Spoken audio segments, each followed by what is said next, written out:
We love Zencaster because it allows us to record the audio for our podcast and create the video segments we use for our weekly Sister Scoop episodes. Zencaster has helped us make content capture simple. It's now super easy to record a podcast with Zencaster. Log in using your browser and start recording a high-quality podcast right away.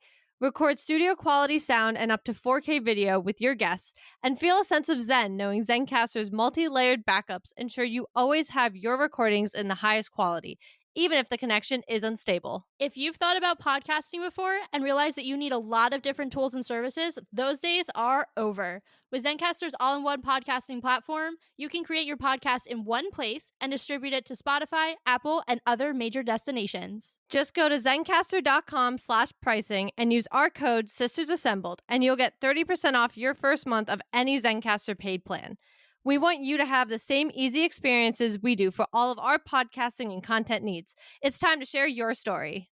Katie and I are always hungry, and one snack we both love is beef jerky. That's why we're so excited to tell you about one of our favorite jerky brands, Matt Hat Jerky. Matt Hat's delicious taste makes it a great snack, and the variety of flavors, including original, black truffle, and my personal favorite, roasted garlic, means there's a flavor for everyone. Plus, it's local to the area where we grew up in, which we just love. Use the link in the show notes below to get some Matt Hat Jerky for yourself, and make sure to use our coupon code SistersAssembled for 10% off.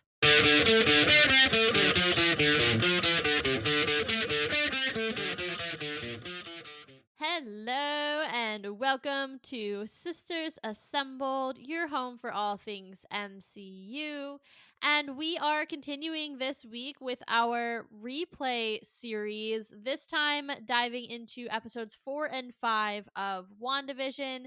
Last week we covered the first 3 episodes, so now we are continuing with the series as it takes a little bit of a turn. So now that we have a recap of kind of where we are, the last thing that I will say is if you have not recently rewatched these couple of episodes of WandaVision, I highly recommend that you just hit pause on this episode, go watch those episodes of the show, and then come back to ours. You'll get more out of it, and you'll probably, be able to remember the episodes a little bit better, because if it's been a while, then you might not remember.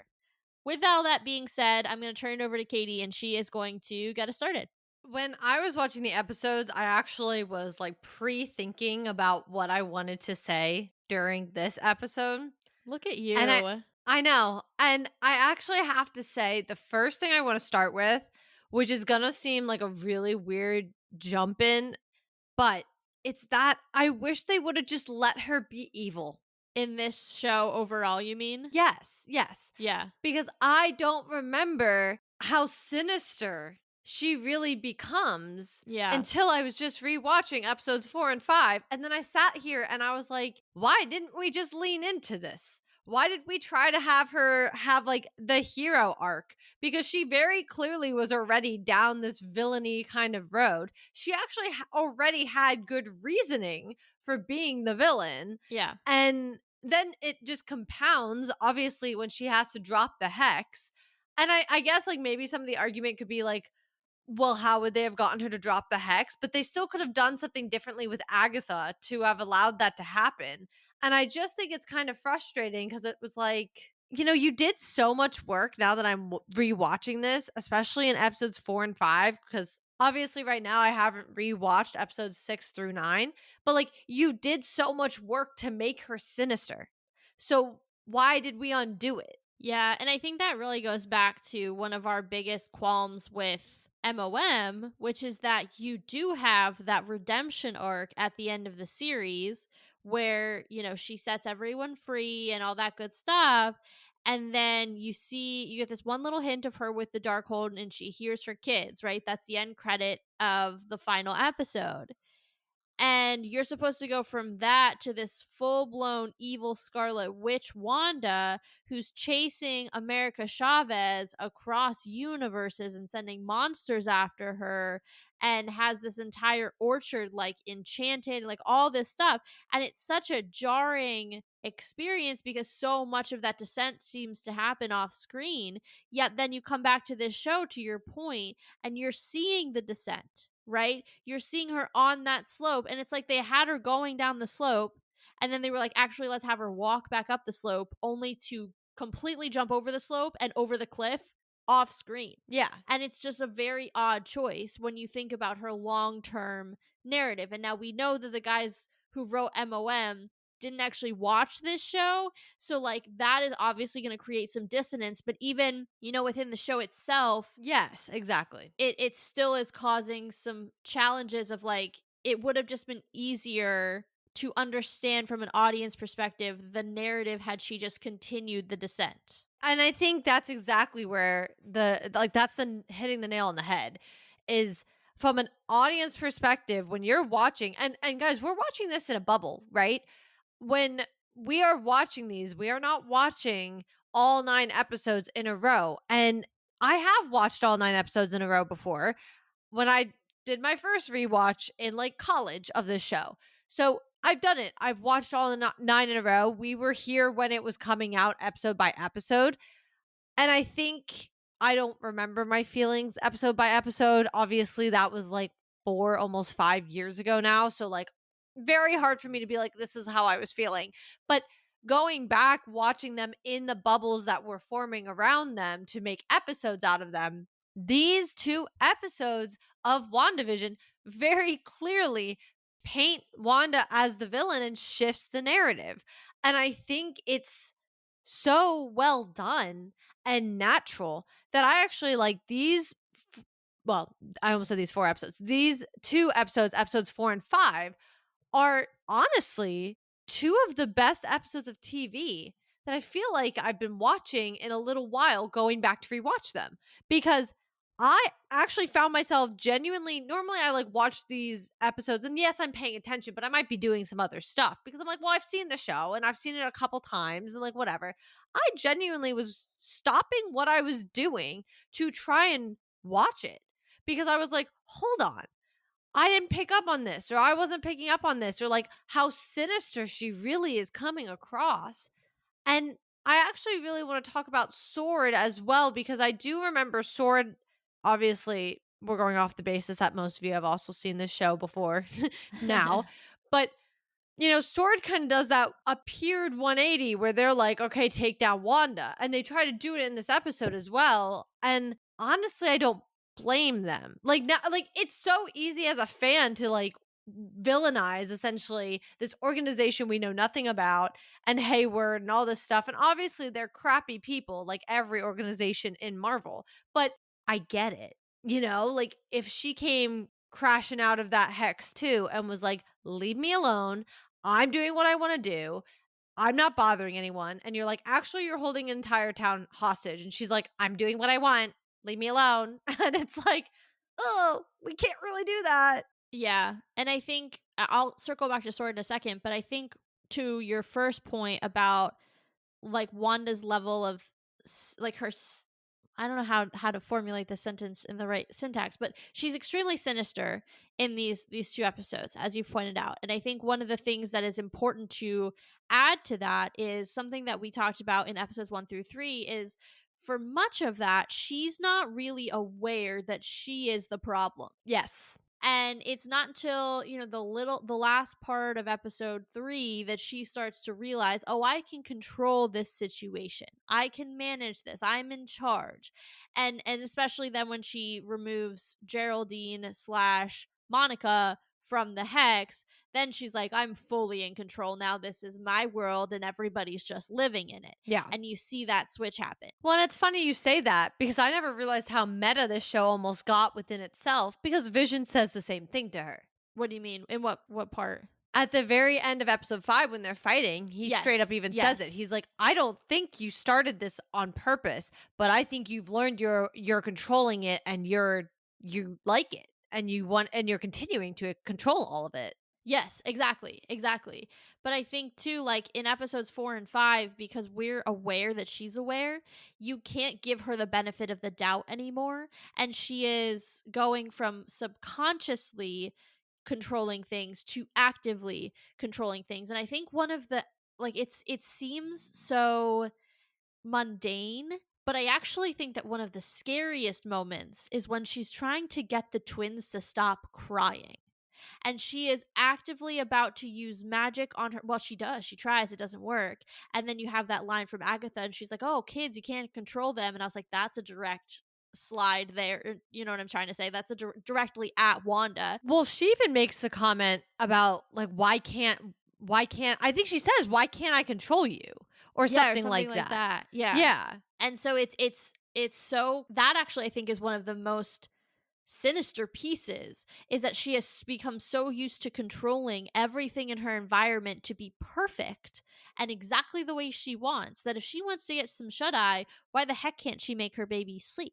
And so it's actually like watching her kind of get a kick out of all of the control that she has, and from a psychoanalyst standpoint, like, you understand why, right? Like, this is a girl, they go through her history, her parents are killed, right? We know that. Then she's radicalized. She joins Hydra. Her brother dies. Her, boyfriend dies. She gets blipped. She goes one on one against Thanos. Like, it's just been all the things with Lagos, Civil War, all of that, which, I mean, she is like a centerpiece of that, and a powder keg, really. This woman has not known peace, and so much of that has been out of her control, right? Like, how was she going to know that she was going to have the reaction that she did to the Mind Stone, right? So I think they make and you would know this better because you watch Age of Ultron, I think, more than I do, but I think they made a comment about how they had tried the Mind Stone on multiple volunteers, and the twins were the only ones that they were successful on, right? Yeah. We can postulate why that is, but we won't go into that now. But you think about that, like, she didn't she yes, she signed up, yes, she volunteered, but she was not in control of how that was going to affect her, nor did they probably disclose, if I'm thinking about Hydra, this could really affect you in X, Y, and Z ways. And so there has been a theme of, I think, a lack of control in her life throughout, especially related to trauma. And so it is a natural response then when she's able to control every element down to, are my babies crying?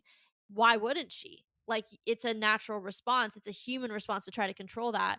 She just happens to have this extra special ability where she can actually actively create the world around her in the exact image that she wants. Yeah.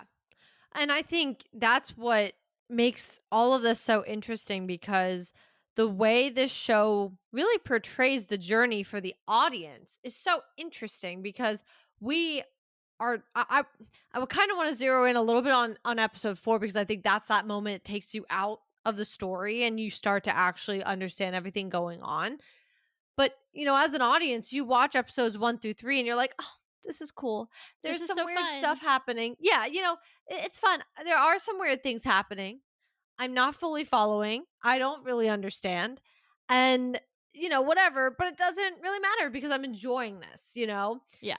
Episode 4 takes you directly out of it and is like, actually, this is all the stuff going on beyond what's going on in the hex. And you don't even know you're in the hex, right? This is Yeah. when you even learn you're in the hex. So I think it's such a smart way.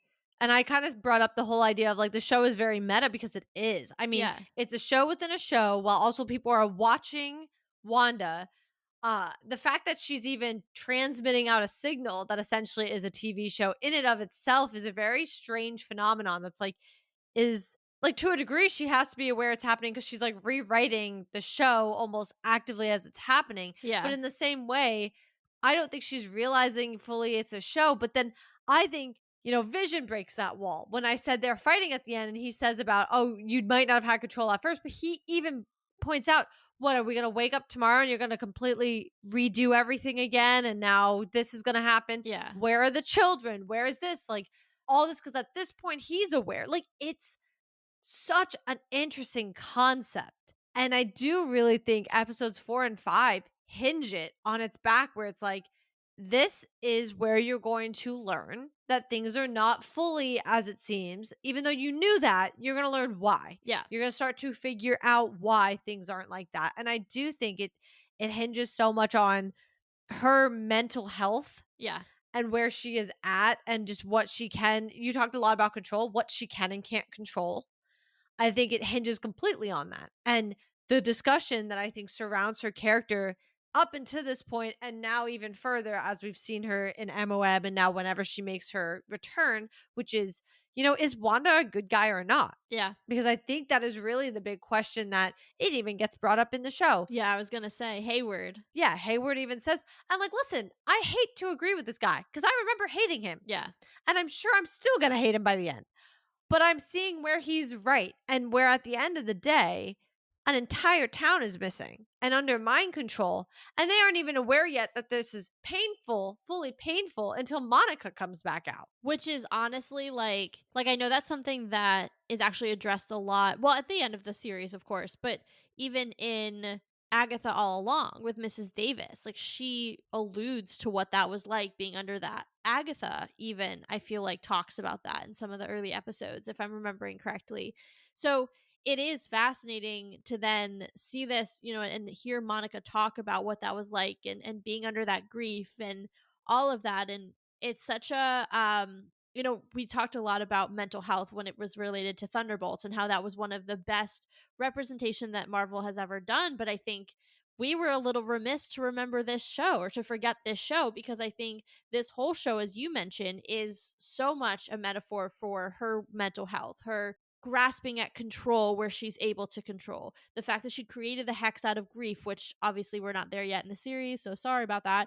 But, we find that out in later episodes. But the fact that Monica describes it as this anguish and she's like, it's like I was drowning. She's not just drowning in grief, it's depression, it's all of those things. And it's basically like they all have this glimpse into Wanda's own mental pain. She doesn't know it, but well, at this point she does. Well, she might not understand that she's projecting how I much don't she's think she projecting. understands that. I think she just thinks that everybody's under her control and she's built a perfect little life for herself. Right. So like I guess what I'm trying to say is she doesn't understand that she's projecting her literal emotional and mental pain into these people. Yeah. And that is so just like deeply affecting, I think, from a mental health perspective. I think even what's his name? I'm forgetting his name right now, but Vision's colleague, he talks about he's like it hurts. I want to go see my family, but it hurts. He talks about the pain he's in. And so it's definitely like a conversation starter around mental health and how it is just akin to not just mental pain, but it feels almost like physical pain sometimes, the way that it is so affecting of every bit of your being. And I think that that's something that I kind of forgot how deeply it goes into that.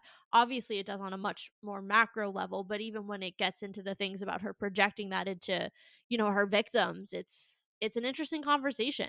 Yeah, I think this show is looked over a lot in that discussion because one of the magical element, Yeah. and before I have anybody like, well, obviously, the void doesn't actually exist. I understand this. But I think the point of it being is like the void itself is the metaphor. Yeah. I think just all of the aspects of the show and just her being a literal witch and everything else that goes into it makes it so much harder to look at it and be like, oh, this is a story about grief fully and the projection and everything of that nature. And I think I don't want to jump ahead and I don't want to say something that's wrong because I don't want to be misremembering. But I also think, that's actually what gets her to stop Yeah. is the fact that she realizes she's hurting people Yeah. as it's happening. I think if Wanda was just mind controlling everybody and it was peaceful, I don't know if she ever would have stopped. No, I think she would have been able to justify I and say agree. literally, "Well, I'm not hurting anyone. What is the big deal?" Which I think she tries to make that argument when she's having the conversation with Sword outside of the hex. She's like, you can kind of see like her undertone is like, yeah, like I'm doing this. Yeah, I kidnapped this town, but like I'm not really hurting anybody. So you're just going to leave us alone. Yeah. She doesn't really understand, to your point, the depth that she's actually causing physical, emotional, and mental pain for these people. And some of that I'm sure is because, quite frankly, she doesn't even know how she really made the hex. Yeah. So I do think some of it goes into that when you don't really know how you even made something, let alone the fact that like it continues to exist and you're not really entirely sure how you're having it exist.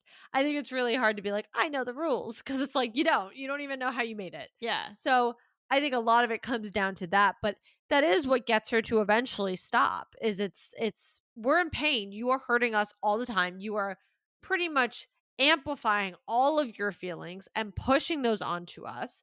So we're not all just, hey, yay, playing our little parts in your show. No, we like are literally being tortured essentially this entire time. Yeah. And so I do think there's just so many aspects to this that's difficult, but I think coming back to where 4 and 5 leave us, I still fully believe that she should continue to have gone down the villain track. I think it just makes the most sense. Unfortunately, again, she doesn't because she realizes she's hurting people, which also would have been fine had MOM not happened. Like, I think my point here is 4 and 5 made sense with MOM coming out on its heels. Yeah. If MOM didn't happen, the redemption arc was fine. Yeah. But it is so interesting, and I love, I know you said this a little bit, but I didn't have a chance to fully grasp and respond, you know, the lack of control over the twins, because they even point out, again, when they break and we see everybody on the outside of the hex, they don't know who these boys are. Yeah. We don't know where they came from. They weren't casted from real people. Yes, and obviously we learn later on a little bit more about that. We won't get into that until we uncover a little bit more regarding that topic, but they can't figure out these two boys who just appeared because we know they're not real. Yeah. And so, or they are, but they're not. Yeah. As we all, that gets so confusing, but like they're not inherently real. I think it's just so interesting too, because you see my favorite scene actually so far out of all of it was Agatha. Now, we all know who Agatha is. Yeah. We all know what she's doing because we just watched Agatha All Along too. We know her Agatha All Along is coming up relatively soon. But her, I think the weirdest part was her scene saying, "Do you want me to do that again?" Yeah. Because Vision in her, in the perfect world didn't follow the script in which she is supposed to be able to watch and take care of the babies, Yeah. because that's what Wanda's script is. But now it's like, oh, but Vision didn't follow that. So do you want me to like do that again? Do you still want me to do that? Or should I do something else? Yeah. And I think she's done such a good job, obviously, as like this undercover whatever, of really stirring the pot with especially Vision to lead to Vision being so self-aware. Yeah. I mean, even this goes back to I don't remember which of 1 through 3 it is, but I think it's 3 because I think it's the 70s when she just had finished giving birth. It is, because I know what you're going to say. Yeah, when Agatha's like saying, "But where's Geraldine from? She doesn't have a home." And she's like, not lying, but she's planting these seeds of doubt and vision of like, you're right. What is that? Why is she here? But also, like, why are you being so weird about this? Like, there's just like, or, even this isn't related to Agatha, but obviously, what's his name? Merv, when he's like literally cutting through the concrete fence in between the houses. Yeah. And it's like, oh, because she's in the middle of like literally creating human life, Wanda, her powers went a little haywire there for a second, and he went off script. And so you're seeing that start to happen. Now Agatha's planting seeds. Now she continues to plant seeds, and she, I think, sees Vision as kind of like her ticket out of here, right? Because yes, she joined, and I also don't 100% remember the last few episodes to a T. So I'm excited to make sure that this is correct. But if I remember correctly, when Agatha's sharing her Agatha All Along song and her whole, spiel about why she's here and what she's doing, she was attracted to the power, but then kind of got sucked in. So I think she bit off more than she could chew. And then she had to be like, oh my gosh, this guy's my way out, because he's like her voice of reason. So I think it's interesting because he kind of is serving Agatha's own ends in that he's got to be her way out. And so that's why in my mind, that's why she's kind of trying to get him, to have these conversations with Wanda, to doubt her, to, put a chink in the armor, essentially, of the hex. I think personally, part of putting the chink in it is more for Wanda to fall apart so Agatha can swoop in. Fair. I think she needs her to let her guard down more. And it's a lot easier to do that when you're shoving her away from the only voice of reason she has. And she's doing that by making her voice of reason, which is Vision, be aware. Yeah, that's fair. If he was just existing and going along with it, because let's remember, guys, Vision inherently also does not fully exist right now. He's dead. She reformed him, but he is her voice of reason and is becoming aware, and the more you push that, the more there's this divide, and I think it pushes Wanda closer and closer to that edge, that loss of control, that really just willing to give it all up because this is everything to her, Yeah. because she's being questioned, and she's being questioned by the person she loves most in her life. And at one point, I think this is even solidified a little bit, because he's like, we can leave, we can just go anywhere, and she's like, no, we can't. And then she has to cover for herself, and she's like, this is our home. Why would we leave? But it's genuinely her going, no, we literally can't. Yeah. You can't exist outside of this. Yeah. I don't know how I did this, but I know I remade you, and I know you will not exist beyond it. And that is her way of being like, we literally can't do this. You must stay. This has to be how this works. This has to work this way. It's like really trying to shove something, like, what is it? The square peg into the round hole kind of thing. Like, that's what she's doing at this point. And so I actually do think part of Agatha's tactic, if you will, is to get that divide between her and Vision. Because I remember, and now I know we're not on this episode yet, but Agatha is the one who blatantly tells him Yeah. on the Halloween episode, which should be next episode. She blatantly is like, haven't you noticed? No one can leave. Look at the edges of town. Like, we're all stuck here. And that is that final divide, I think, that really starts the downfall. But she plays it so smart by being the best friend that's always there. Yeah. You know, she's always top of mind. She's always there for her. She's always whatever. So when the time comes for her to kind of show her cards, she has a Wanda that's already kind of beaten down. She's starting to lose control of the hex. I mean, I think she was starting to lose control the second the kids were really born, because they were born out of love. I don't know. Like, born out of who knows what. And I think they also already, I mean, they don't exhibit it yet as children, but they have powers. Yeah. She gave them powers. And I have to think to that degree, or to some degree there, like, that has to also be affecting what she can and can't control, because now she can't control these two things that she's formed. I mean, we see her already losing the narrative with Sparky. Sparky dies. Yeah. And she's like, how the heck I didn't make that happen. There's no way I caused my children pain. Yeah. Like, she's like, I don't understand. Like, why did that just happen? And I just think at this point, there are almost funny chinks. Like, I think to me, I find them entertaining, because, like, even the mailman Yeah. was like, your mom will make sure you find him. Yeah. Like, it's these indirect digs almost. Yeah. No, I totally agree. It's like these moments, even I feel like there's an episode, I'm not an episode, there's a moment with Dottie, I think in episode 3, where she says something. I think it's episode 2, but yeah. Oh, yes, you're right, because they were still in black and white. Yes. Yes.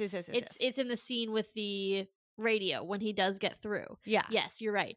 And I think it's this way of the people under control trying so desperately to get out, right? It's like they have these moments where they're just able to push out the control enough to make these little remarks, and you see the personality underneath, or you see the suppressed person underneath. And I think that's so fascinating when they're able to do that, because you're right, it's these tiny little chinks in the armor where, Wanda isn't, and they're happening in every episode. That was just one I thought of. But, like, Wanda's not really picking up on them in the first 2 episodes. She's just kind of like, what? Like, this is weird. But you saw in episode 5 with I believe the mailman moment is in episode 5. You see in that moment, she's like, what did you just say? Like, she knows what he's getting at. And she realizes he's saying that in front of her children. And that's like, well, you're not going to make my kids aware of this. As far as they need to know, this is the perfect little world that they live in, and nothing bad is ever going to happen. And so, like, it's almost fun to watch Wanda's evolution to the Jinx, because at first it's just like this quirky little, that's weird. And then it becomes, you do not get to ruin this that I've built. Yeah. Right? Exactly what she says to Sword. Well, she becomes protective of it when she realizes she has full control over it. Yeah, exactly. Yeah, it's a very interesting concept. And I think what's so strange is when I think back to us watching it the first time, Don't get me wrong, we debriefed every episode, but I think Yeah. we were just so engrossed in it that it's so different to go back and watch it in this kind of cadence Yeah. where you're able to see it from a very different perspective as well, because it's kind of like, oh, and I'm a Wanda apologist. We all know that. But even I'm sitting here and I'm like, oh, this isn't It's your hard to best look, defend. girl. Yeah. Like, I think what's worse is, and again, I don't know, maybe I did catch this on the first watch, maybe I didn't. I cannot recall 5 years ago. But episode 4, when Monica goes with Jimmy, they meet up outside the Hex right before she gets sucked in. And he's saying, and I actually at first also had flashbacks to all those times that everybody was like, who was in witness protection? And like all the freak out of trying to figure out who that was. But of him kind of saying, yeah, well, I had somebody in witness protection. And then the next thing you know, like no one knew who they were. Yeah. And now all of a sudden nobody knows anything about this town and all of this stuff. And I'm like, I didn't remember this. I didn't remember these people pretty much just disappearing. Just like nobody knows who they are. Yeah, I was also very struck by that because I think what it shows is the sheer scale to which she can alter reality. She is not just altering the reality of this town, which is something that they actually speak about in this episode. It's like, oh my gosh, this isn't an illusion on top of everything. This is her genuinely changing the way that everything exists on this earth to match these literally the decade by decade aesthetic that she's going for. Yeah. But then on top of that, it's not just in the hex, it's all the people who had any concept of the town or of anyone in the town, which means how far does she have to be projecting her will and altering reality in order to be able to completely wipe this town and everyone in it off the map, off the memory, off of everything? And so it's kind of fascinating, and then you have to wonder, like, why didn't it work on Jimmy Woo, right? Like, he shouldn't remember this person he has in WITSEC, is it WITSEC, whatever, witness protection, if Wanda is rewriting reality. So it's like it's kind of this like crazy thing of like that is the catalyst for the understanding of the hex and her being essentially found out as having created her own little world within the world because Jimmy Woo just happens to be a really, really good FBI agent. But had that not happened, she probably could have gone undetected for years because nobody even knows that their aunt, Mrs. Davis, is even missing because to them, she doesn't even exist. Yeah.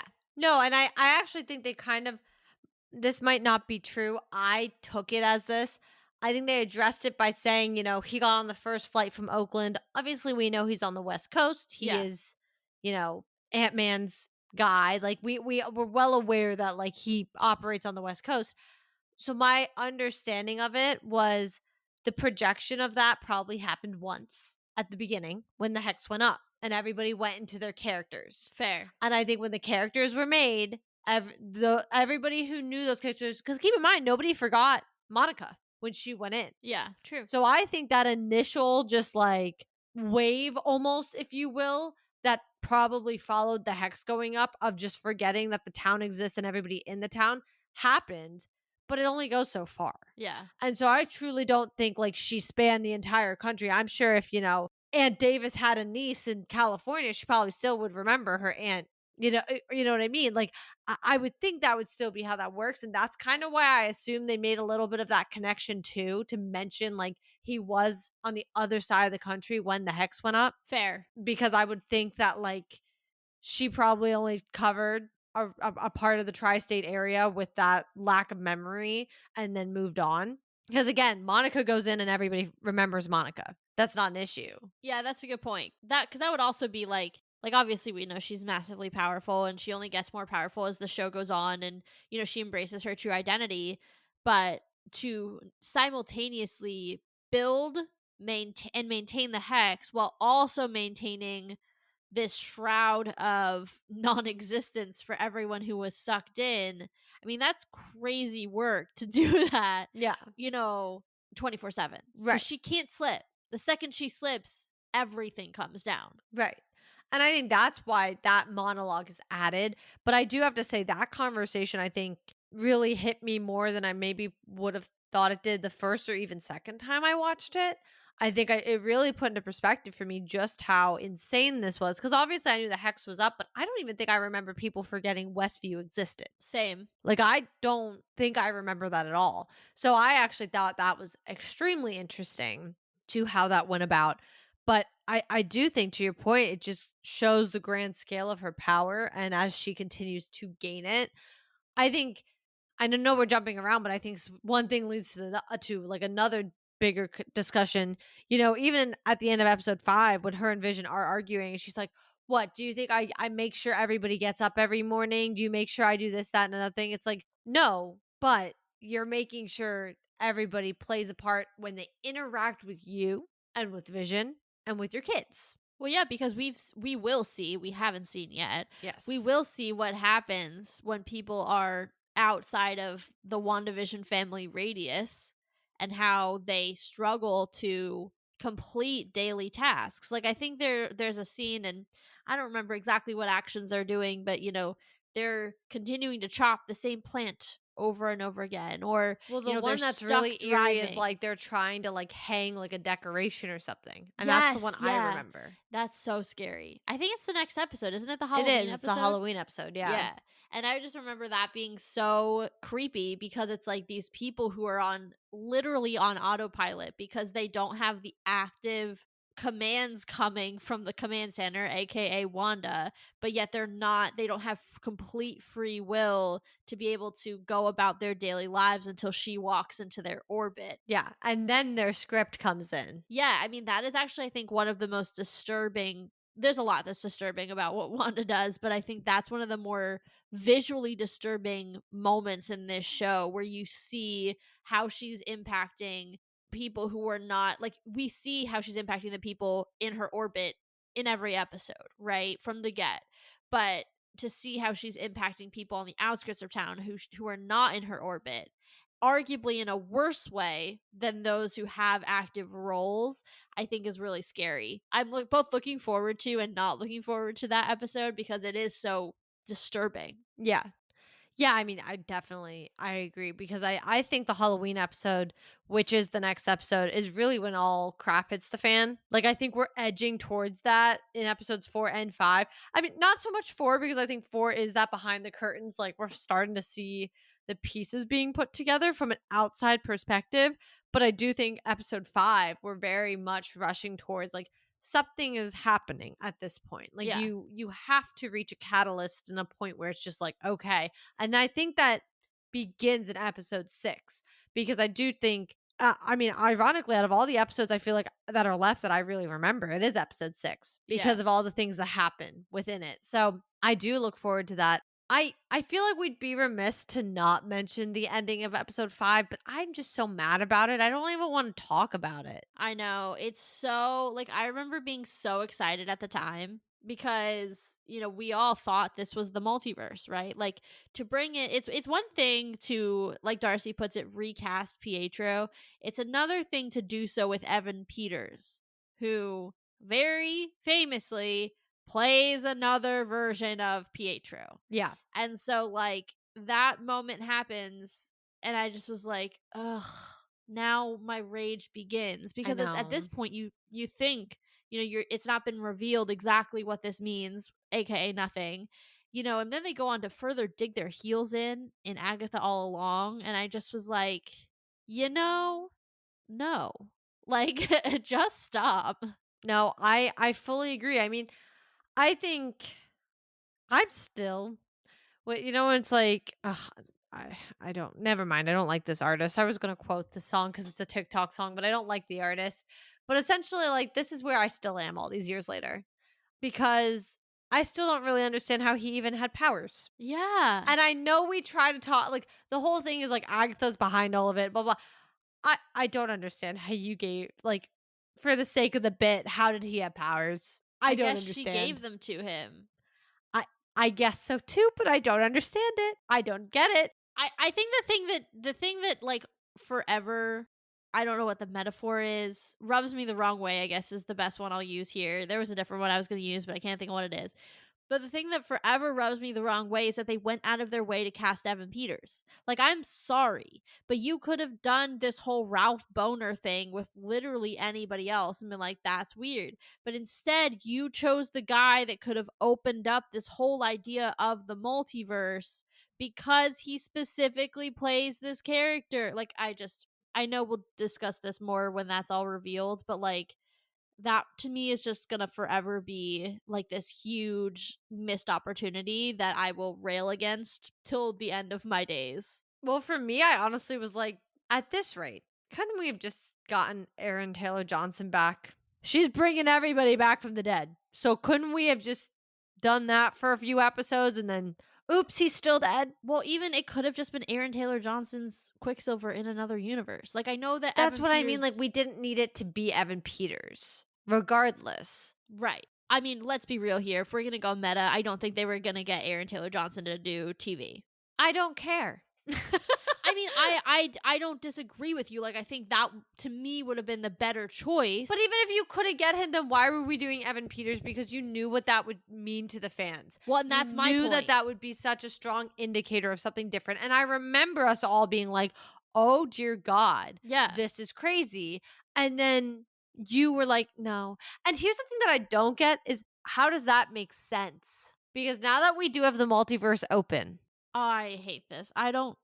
I know you don't want to talk about it and we don't need to go in depth, but I need to just put the question out there of like, how does it make sense? Now I understand the idea is that like people can wear different hats in the multiverse. I mean, clearly we're doing that with RDJ and Doom. Look Like at Chris Evans. exactly. So like people who look exactly the same are going to be wearing different hats and being different people, and that's just something we have to accept, I suppose. But I guess I just don't really understand how this all fits and how Agatha knew too. Because on a meta level, I almost have to think like she knew in another universe That was that the this face. guy, yeah, is a Pietro variant. Like, how did she just end up with him randomly? Can I put out my theory that's very meta about like how all of this happened? Our new favorite word on this podcast is meta, guys, just so you know. But this show is like such a It is, yeah, it you is. know, like there are not many, there are a few others obviously that are like breaking the fourth wall, like She-Hulk, but like this show for not breaking the fourth wall is so much about all of that and you know, playing into all of those pieces. But I genuinely believe that they wanted Aaron Taylor Johnson to come back. And then when they didn't, they were like, LOL, let's bring in Evan Peters, the only other live action Quicksilver in existence. Evan Peters said, sure, yeah, sign me up. And then they played this game. And because I don't think they were truly ready to play on the implications of what bringing Evan Peters as Quicksilver meant, they were not ready for that. But because they were forced to do that, I think they had to backtrack. And that's what it is. I think they were like, oh, this will be funny. This will be fun. Let's bring in Evan Peters. And then they were like, oh my God, wait, we're not ready. Because think about what had come out at this point. Nothing. Think about what was in production. Loki. And maybe a movie or two. None of which dealt with the multiverse. You were looking at Black Widow, Eternals, Shang-Chi, and Spider-Man. Well, okay, Spider-Man. But like they were not, I just don't think they were prepared. I don't think they truly had settled on what I mean, they never did, what their multiversal rules were. And so I feel like they literally played a game of chicken with themselves where they were like, oh my God, we're not ready to commit to this. Nor, I think, did they have a plan for how they were going to address the pre existing Fox universe and how that plays into everything. Obviously now we've seen how they do that, but like at the time I don't think they knew what that was going to be. Well, that's a shame because I actually now, and of course, you know, hindsight 2020, but like looking back at it, because we all also already thought like the Hex had some connection to the multiverse, whatever. Yeah. It actually would have been so cool and random if they started having just random characters popping in that we know and could identify from other universes. Yeah. So like, yes, start having random X-Men pop in, but like in the background. Yeah. Like we don't fully, like you kind of don't fully see them, or maybe they have like a one-liner. We never see them use their powers. They just kind of pop in. Or like have the early 2000s Fantastic Four like pop in, or you see the thing in the background. You're like, wait, what? Wait, and then you don't think about it because I think that goes to two things. One, TV shows do that all the time, or they have like what is it, like special characters for that episode, or Special like guest guests. stars. Yes, I could think of the word guest stars, special guests, whatever that come in. Like Friends did it all the time. Or Yeah. like they'd play like a small role and you'd be like, "Oh my god, that's so and so." And then they'd be gone. Like you'd never see them again. Literally the best example, because I'm watching it right now and I love it to death, Smallville. They'll have Aquaman pop in for an episode. They'll have Cyborg pop in for an episode. And it's just like, oh, I know these characters. But then, like, once they're introduced, they'll pop in for other episodes where they're not the main character. They're just there. And, like, it's those later episodes that are good examples because it's like they're here and you fully recognize who they are, but, like, they don't need to be, like, the main storyline. Well, and I think that could have been such an interesting way of doing this. And then when the hex drops, they all disappear. Right. And even if you don't inherently fully address it, we all saw it. Yeah. And you can kind of run with that later on. I think actually they almost over explained it to a point where it was like, oh, this seems like you just didn't know what you exactly wanted to do here. No, for sure. That's 100% what it is. And that whole Ralph Boner thing, like I said, I think is a symptom of their complete disorganization from a narrative standpoint when it comes to the multiverse. And then for some unknown reason, they leaned into it, into Agatha, as if leaning into our collective outrage as a fandom was a good idea. Yeah, I know this conversation is only going to continue as the truth of this comes out in the replay, but it does aggravate me, and I forgot he shows up at the end of this group of episodes. So I was like, oh, Yeah, here we are. I know. The only other thing I want to touch on really quickly for this episode, and we don't have to spend a lot of time because they're going to continue to be, a major part of the remaining episodes, is Sword. And I think one of the big things that I just kept thinking about throughout this episode is the fact that, like, they were founded by Maria Rambeau. They make that point very clear. They hammer that home. So they have to have existed since probably the 90s or early 2000s. What is their job, and where do they, like, sit in the hierarchy of government agencies when you have things like Shield? I mean, they were clearly doing space related stuff because that's kind of his whole point when Monica returns and is like, "You're grounded." A lot of our returning people have been like, we haven't been able to find them, things of that nature. And also knowing her connection to Captain Marvel, I would have to think they were maybe a type of space defense. Right. And I hear that for sure. I guess it's just, and look, again, it's like one of those situations where they're retconning things in, and I get that. It's just like so weird to me that, like, we had space invasions in 2012 and, like, there was no sword to be found. Like, Shield was dealing with that. And was Shield really equipped? I mean, yes, but that we know of. I mean, we don't know to what degree Sword was necessarily involved, and we haven't heard of Sword since this show, You're to right. my memory. So I'm gonna hit you with a. I'm not sure it really matters because I don't think it matters to Marvel. I hate it when they do that though. Like, it really annoys me. I understand. I just don't know if it's worth wasting your brain power on it because I, quite frankly, do not think we will ever hear about Sword again. Monica is a whole superhero in a whole other universe right now. No, I hear you. I just doesn't mean I have to like it, I guess is my point. I just think they were a plot device. I So really do. dumb. They had Vision's body. Wanda broke in and took. Well, she didn't break in, but she kind of broke in, and the hex was a direct result of that interaction that she had. It introduced Monica a little bit of where she's been for the past few years beyond just like her being snapped. Which is a wild scene too. Like, we got it for laughs in Spider-Man, but this is the first time we've really in depth, like, gotten to see the return. That was, I mean, I actually ended up watching these set of episodes twice because I thought we were going to record this at a different time. So I've seen these twice in the space of the last month, and both times I was like, dang, this is, like, really intense. Yeah, no, it definitely is. I just think, though, as far as Sword, it was a plot device. It was a needed plot device to move this forward. It was the agency that answered the call because Monica went missing and she's part of the agency. So they got involved for that exact reason. Beyond that, I really don't think they end up being that important. I mean, I know they don't. It's been 5 years. I mean, I hear you. I find that so incredibly aggravating, but, whatever. That's fair. but it's not worth hurting your brain over. No, not when there's a whole multiverse out there that gives me headaches on the regular. Exactly. All right. Well, this has been our replay of episodes 4 and 5 of WandaVision. We'll be back with more next week. But in the meantime, if you've not yet subscribed on your podcast platform of choice, please make sure that you do so we can continue to come at you with more replays and other coverage, new content when that comes out. You can also check out our website and our Buy Me a Coffee, both of which are linked in the show notes if you're interested in checking both of those out. You guys can also give us a follow on all of our socials, which are also linked in the show notes down below. And we will be back next week with our next WandaVision related replay episode. We will be covering episodes 6 and 7. So if you're keeping up with us and watching with us, make sure you guys watch those 2 episodes, as that is going to be the topic.